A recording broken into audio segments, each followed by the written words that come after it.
Everyone is talking about inflation. Inflation. It's the word that's been on everyone's lips lately, and some are looking back at history. In fact, we've not heard inflation talked this much since really the 1970s. That's because over the past few months, prices for everything from gasoline to groceries have been rising sharply as the economy roars back from the pandemic recession. This graph charts the Consumer Price Index, a metric that measures the average change in prices for consumer goods and services compared to a year ago, or more simply put, inflation.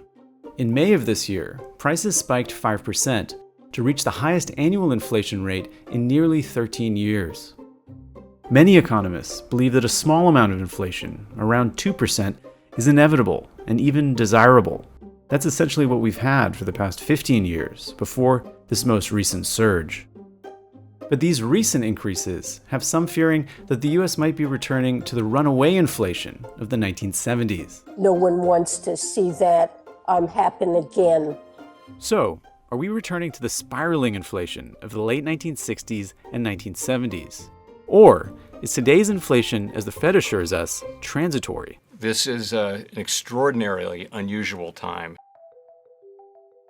For those old enough to remember it, the Great Inflation was a period in which the cost of living for millions of Americans soared.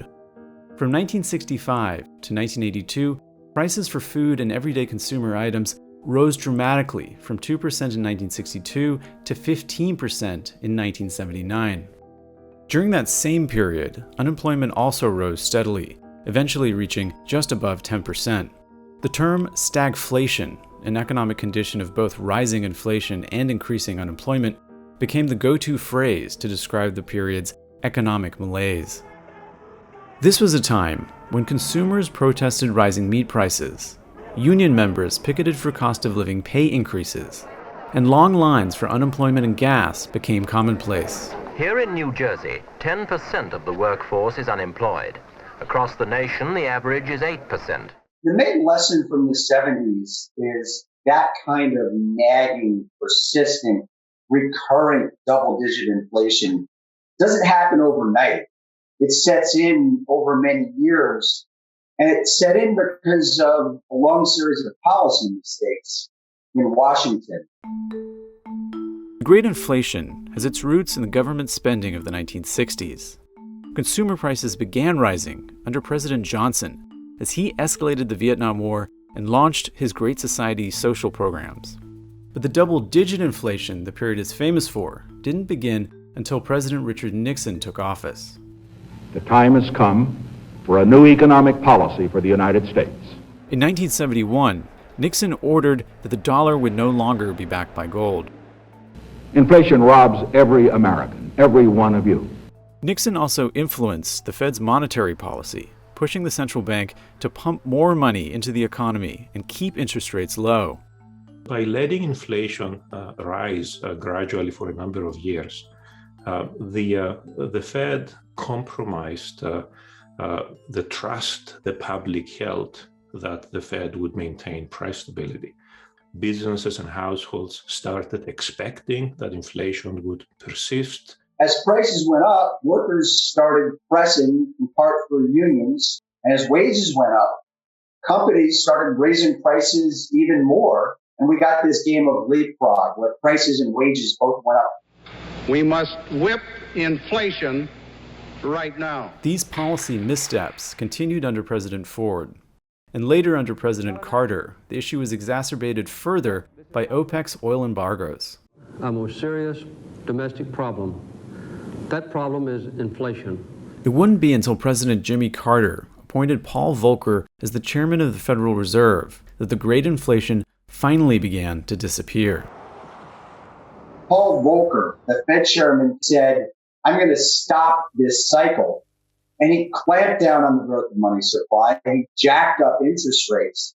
It caused two very severe recessions. But that, it turned out to be really what needed to happen to get inflation under control.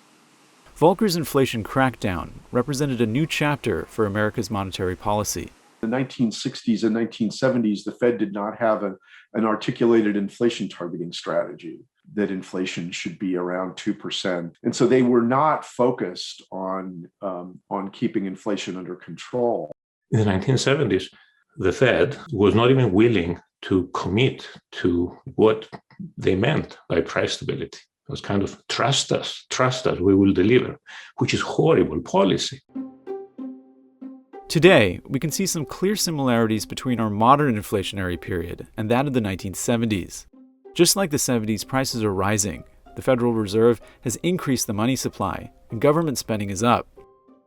But comparing today's inflation with that of the entire Great Inflation, especially the 1970s, is not accurate. I graduated from college in 1975. I had a front row seat. Nothing like that. I don't expect anything like that to happen. Today's inflation and the threat that we have is actually like the last half of the 1960s. It's not like the 1970s. In the mid-1960s, inflation had been running about 2%.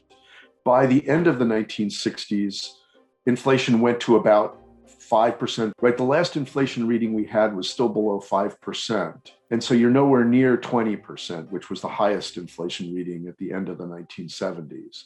There's almost no period in the 1970s that had inflation as low as we have now. Some of the recent spikes in inflation are a very healthy sign of the recovery. What we experienced last year wasn't normal. Take airfares in the airline industry. We had this dramatic drop of airfares that was a sign of the risk that the whole industry would collapse. It's a healthy sign that we see a reversal of those increases today. For their part, the Fed says it remains committed to its long-held stance that today's inflation is temporary. The Fed believes that we're having a supply shock. And so that's causing shortages and temporary pricing. That's the Fed's theory. What we're seeing now, we believe, is inflation in particular categories of goods and services that are being directly affected by this unique historical event that none of us has lived through before, called reopening the economy after closing it. Every time we have an economic recovery from a recession, we expect to see inflation rise above 2% for a while. That's normal. If it turns out that these impacts are more than transitory, if they're lasting, they persist or even increase, then the Fed might have to do something to stop it. On June 16th, Federal Reserve officials signaled that they expect to raise interest rates by late 2023, sooner than they anticipated in March.